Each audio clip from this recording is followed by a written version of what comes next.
Welcome to 5 Good Minutes. You're listening to today's inspirational message on the book of Philemon with Kurt Bjorklund. So there's certainly an angle of looking at the New Testament book of Philemon where you are the one who has been offended, and so you are thinking about who do I need to receive. But what happens when you're the person who has offended? You're the one who has been the one who did wrong. Now, if you are never the person who's done wrong, then perhaps you need to actually look in the mirror a little more consistently to understand yourself.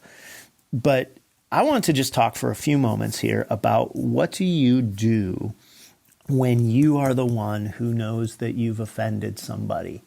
Now, certainly people can be wrongly offended, and there's a time to say that's their problem, not mine. I'm not suggesting that. But when you say, okay, you know what, they have a right to be offended by how I have handled this.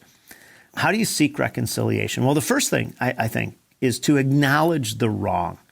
And this is really just to come to a place where we say, I know that what I did was wrong. And I know that how I've acted is wrong. This is in Matthew chapter 5, verse 23, 24. It says, so if you are offering your gift at the altar and you remember that your brother has something against you, leave your gift there before the altar. Go, first be reconciled to your brother and then come offer your gift. And so there's even this idea of saying, before you worship, seek to make it right. Now, Romans 12 also says, as far as it depends on you, live at peace with all people. There are some people who won't even give you a hearing, or if they give you a hearing, they're not even open to a conversation about what took place. So I don't think this is saying if ever anyone has anything against you, you can't worship, as much as it's saying in your honesty before God, when you feel that there's somebody that you know you've offended, go set that right even. And here, maybe the idea is this simple, and that is, as a dad, if you're at odds with one of my kids, and then you come to me and are like, hey, we're buddy-buddy, but I can't stand your son or your daughter, it'd be hard for me to relate to you. And so this is God's way, I think, of saying, fix the horizontal crud in your relationships before you try to come to me and have this vertical relationship. So there's an acknowledgement of our wrong. And often we avoid this because we tell ourselves that it wasn't that big a deal, or we criticize the other person and what they've done wrong, or we will just kind of live in the complaint zone toward that person, or we'll minimize maybe what we did. The second thing that I think we need to do if we want to reconcile is not just simply acknowledge the wrong, but we need to apologize.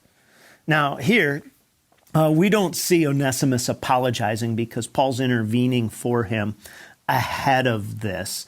But what he's doing is he's laying out kind of the idea that when Onesimus comes back, there will be the acknowledgement of wrong, and that apology is part of it. And here's what's true about an apology. If I say to somebody, hey, I'm sorry that you feel that, that's probably not going to land specifically well.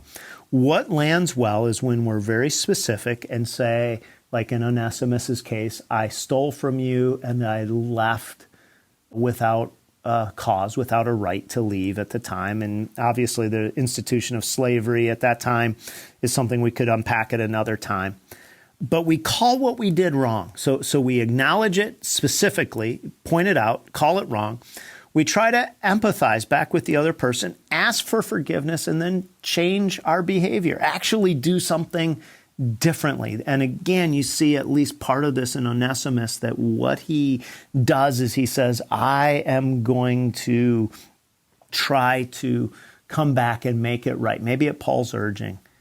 And then we, I think, allow the other person to control the pace. In verse 8, it says this, accordingly, though I am bold enough in Christ to command you to do what is required, yet for love's sake, I prefer to appeal to you. So Paul is basically saying, look, I could, as kind of the apostle Paul, I could tell you this is what you need to do and just say, do it. But he says, I'm going to appeal to you instead. What he's doing is he's letting Philemon control the pace. And what sometimes happens when somebody asks for forgiveness is then they demand a full welcome or reception from the person, rather than simply saying, look, I understand that I've offended you, and now the ball's in your court a little bit.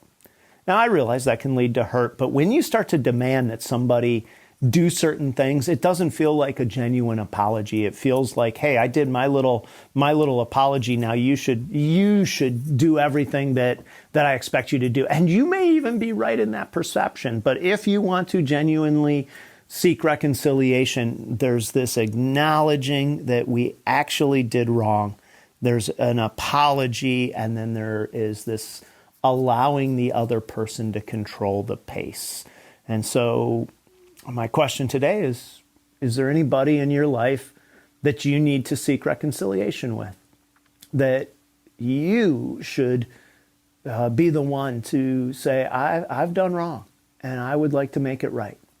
And maybe God is just using this simple 5 good minutes to prompt you to make a change. Thanks for joining us here today. There's a lot of great content to explore on Orchard Hill Plus and on the Orchard Hill main feed from the weekend. Have a great day.